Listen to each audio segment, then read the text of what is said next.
의뢰로 조사, 스페셜 여론조사가 두 건이 있었어요. 네. 첫 번째는 베를린 선언.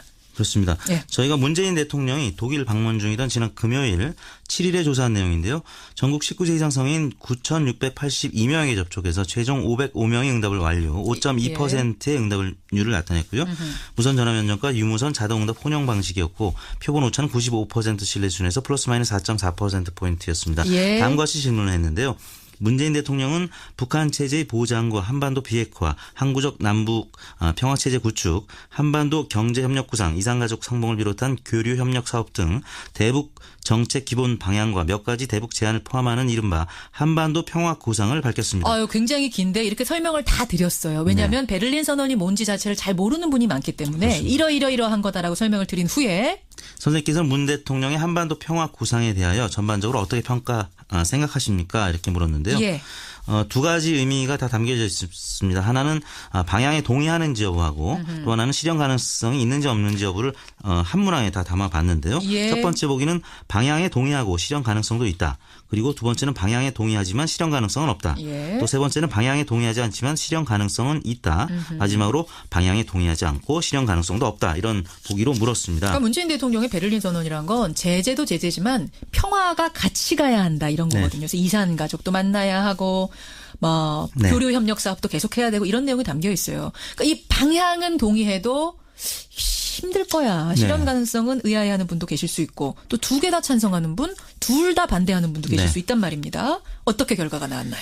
방향에 동의하고 실현 가능성도 있다. 두 가지 모두의 긍정한 응답이 42.4%로 가장 높았고요. 42.4%가 방향도 맞고 실현도 될 거다. 네.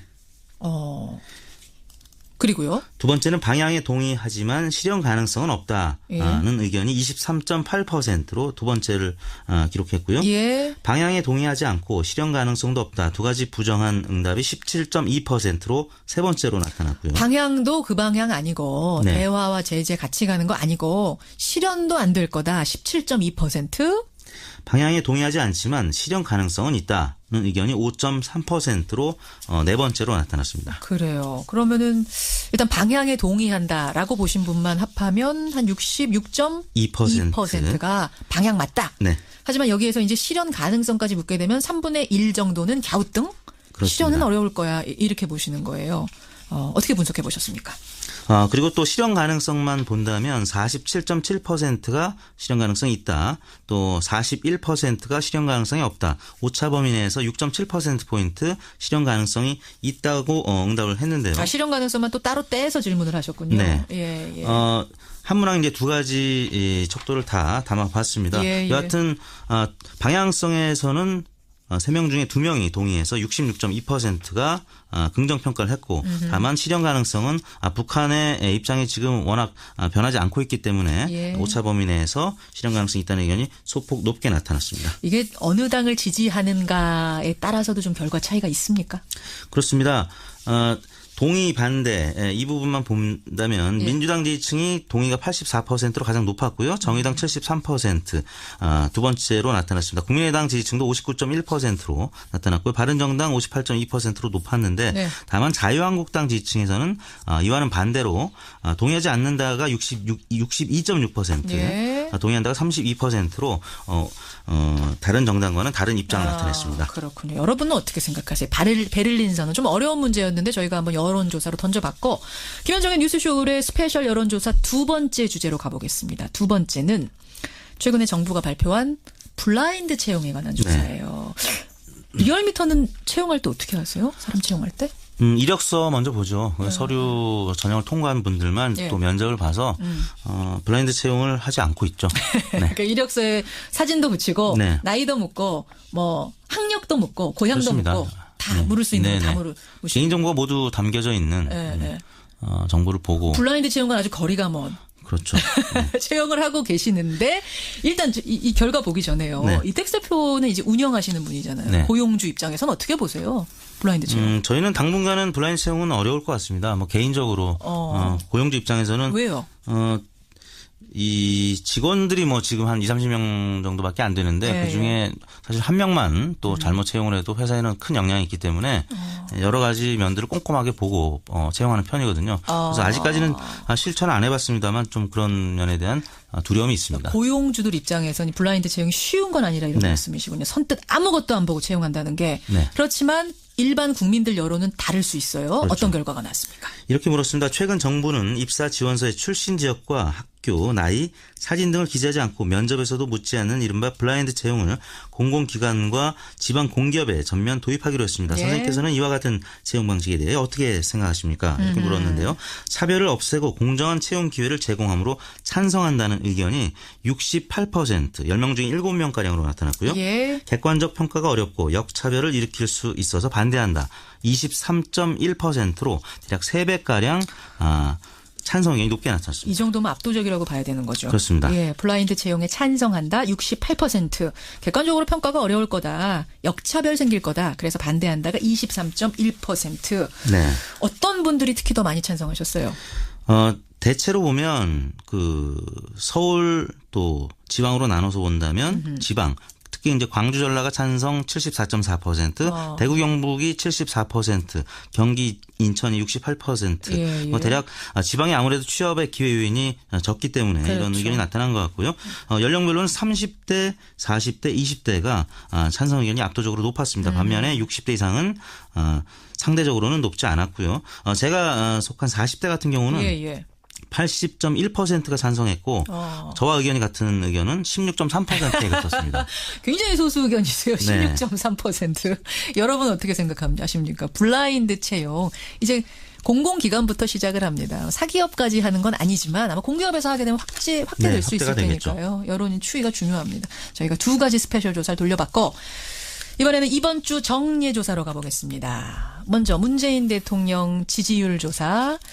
아마 이번에는 G20 정상회의 네. 때문에 지난번에 이제 한미 정상회담이었고 그렇습니다. 이번에는 G20 정상회의로 문재인 대통령 얼굴이 굉장히 많이 노출됐고 네. 또 긍정적인 모습도 워낙 많아서요. 좀 많이 올랐을 것 같은데 어때요? 그렇습니다. G20 양자 다자 정상회담 또 앞서 소개해드렸습니다만 베를린 한반도 평화구상이 소개가 됐고요. 네. 또 무력 시위라고 직접 표현했던 북한의 ICBM 발사에 대한 강력된 소식 때문에 2주 연속 상승했습니다. 지난주 대비 1.3%포인트 오른 76.6%로 나타났습니다. 76.6%. 지난주에 75.3%에서 네. 그럼 이게 되면 1.3%포인트 오른 거잖아요. 그렇습니다. 사실은 근데 이 정도 정상회의 있고 하면은 조금 더 오를 수도 있는 거 아닌가요? 일반적으로는? 주 초반과 주 중후반이 좀 분위기가 달랐는데요. 예. 추미애 대표의 머리 자르기 발언에 대한 국민의당의 국회 보이콧 등 거센 반발이 있었고 예. 또 송영무 조대 후보자를 둘러싼 야3당 공세가 이어졌던 주 후반에는 소폭 지지율이 떨어지는 양상을 나타내서 더 오를 수 있었는데 예. 또 여의도 정가 소식 때문에 상승폭이 크지는 않았던 것 같습니다. 전국에 발목 잡힌 거군요. 대통령 지지율 네. 더 오를 수 있었는데. 네. 그래요. 뭐 특별히 또 주목할 부분 있나요? 이 지지율에서? 일간으로 보면은 예. 75.6%로 월요일 날 시작을 했었는데요. 오바마 전 미 대통령이 월요일 날 문재인 대통령과 면담을 했었죠. 예. 출발은 산뜻했습니다. 그리고 화요일 날은 70.4%로 올랐고 수요일 77.1, 목요일 77.2 횡보하다가 말씀드린 대로 여의도 정가에 부정적인 소식이 전해지면서 금요일 날은 75.9%로 하락한 것으로 나타났습니다. 일간 집계는 그렇습니다. 이번에는 정당 지지도 가보겠습니다. 조금 전에 국민의당 인터뷰를 하는 동안에도 문자가 정말 많이 들어왔어요. 임채승님은 아니 국민의당이 뭐 할 말이 그렇게 많다고요. 입이 100만 이분은 100개도 아니고 100만 개여도 숨지기고 있어야 됩니다. 그래도 모자른 판에 유영대님도 비슷한 말씀 하셨어요. 게다가 청취자 전화도 하나 왔네요. 삐쳐서 화난다고 일을 안 하면 됩니까? 예, 추경 같은 거 해야 될 건 해야죠. 회사에서도 그렇게 일 안 합니다. 이렇게 전화 주신 분도 계시고. 반면에 1302님은 민주당에서는 아예 말을 하지 말아야 정상입니다. 왜냐고요? 민주당도 검찰에다가 맡겨야지 뭘 자꾸 협치를 방해하는 이런 행동을 하느냐 이런 문자도 오고 있는데 정당 지지율 어떻게 변했습니까? 네, 민주당이 53.4%, 지난주와 큰 변화가 없었고요. 자유한국당이 16.2%, 지난주 대비 0.3%포인트 올랐습니다. 예. 바른정당이 6.6%로 모처럼 3위로 오차 범위 내에서 올라섰고요. 그다음에 정의당이 6.2%, 국민의당이 5.1%로 하락세는 멈췄는데 아무튼 최하위, 최저치를 계속 이어갔는데요. 예. 국민의당은 제보 조작 단독 범행에 대한 당 진상조사 결과가 발표된 월요일 이후에 한 이틀 후에는 4.5%까지 수요일 날 떨어졌는데요. 예. 추미애 민주당 대표의 머리 자르기 발언이 있은 다음부터는 소폭 반등을 해서 5.1%로 마감이 됐습니다. 여전히 최하위입니다. 네. 정의당, 바른정당보다 낮은 5.1 기록하고 있는데 다만 지난주에도 5.1. 네. 더 떨어지는 것만 지금 살짝 멈춘 상태. 네, 일간으로는 4.5%까지 떨어졌다가 다시 머리 자르기 발언 때문에 좀 반등한 근데 이게 것 지금 같습니다. 어제의 그 구속영장 청구는 안 들어간 거잖아요. 그렇죠. 반영이 안 된 거기 때문에 네. 지금 어떻게 됐을지 구속영장 청구가 또 어떤 결과를 만들어낼지는 조금 더 봐야 될 것 같습니다. 네.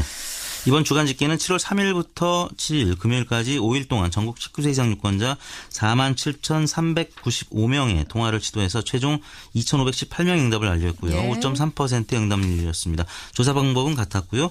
표본 오차는 95% 신뢰 수준에서 플러스 마이너스 2%포인트였고 자세한 내용은 중앙선거 여론조사 심의위원회 홈페이지를 참조하시면 되겠습니다. 그래요. 문재인 대통령 지난주 75.3에서 76.6 이건 이 정도면 많이 오른 거 아닌가요? 문자들도 지금 들어오는데. 네.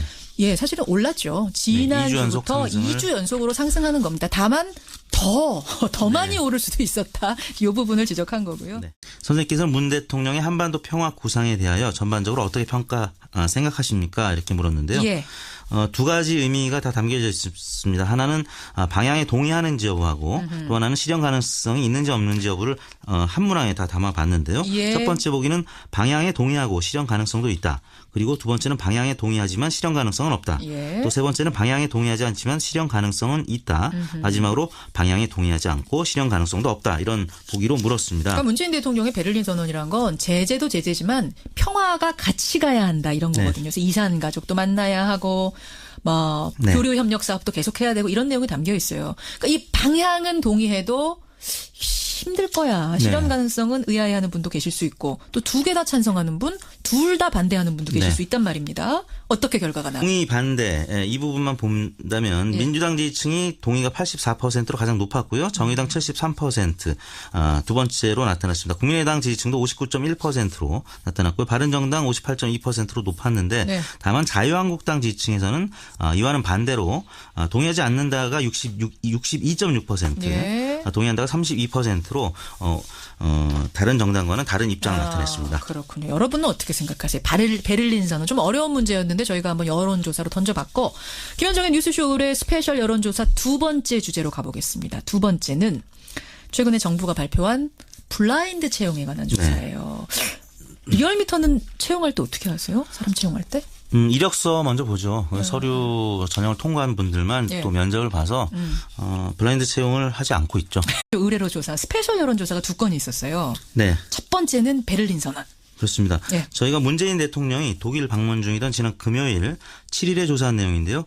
전국 19세 이상 성인 9,682명에게 접촉해서 최종 505명의 응답을 완료, 5.2%의 응답률을 나타냈고요.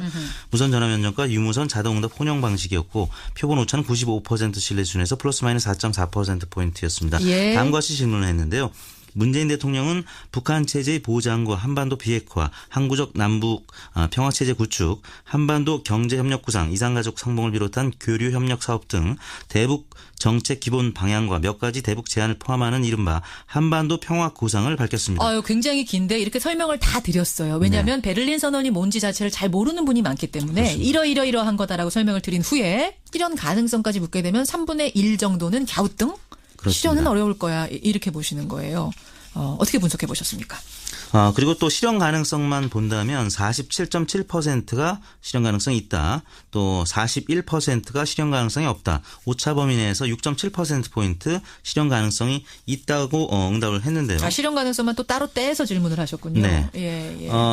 한 문항 이제 두 가지 척도를 다 담아봤습니다. 여하튼 방향성에서는 3명 중에 2명이 동의해서 66.2%가 긍정 평가를 했고 다만 실현 가능성은 북한의 입장이 지금 워낙 변하지 않고 있기 때문에 예. 오차 범위 내에서 실현 가능성이 있다는 의견이 소폭 높게 나타났습니다. 이게 어느 당을 지지하는가에 따라서도 좀 결과 차이가 있습니까? 그렇습니다. 맞나요? 방향에 동의하고 실현 가능성도 있다. 두 가지 모두의 긍정한 응답이 42.4%로 가장 높았고요. 42.4%가 방향도 맞고 실현도 될 거다. 네. 그리고요. 두 번째는 방향에 동의하지만 실현 가능성은 없다는 예. 의견이 23.8%로 두 번째를 기록했고요. 예. 방향에 동의하지 않고 실현 가능성도 없다. 두 가지 부정한 응답이 17.2%로 세 번째로 나타났고요. 방향도 그 방향 아니고 네. 대화와 제재 같이 가는 거 아니고 실현도 안 될 거다. 17.2%. 방향에 동의하지 않지만 실현 가능성은 있다는 의견이 5.3%로 네 번째로 나타났습니다. 그래요. 그러면은 일단 방향에 동의한다라고 보신 분만 합하면 한 66.2%가 방향 맞다. 네. 하지만 여기에서 이제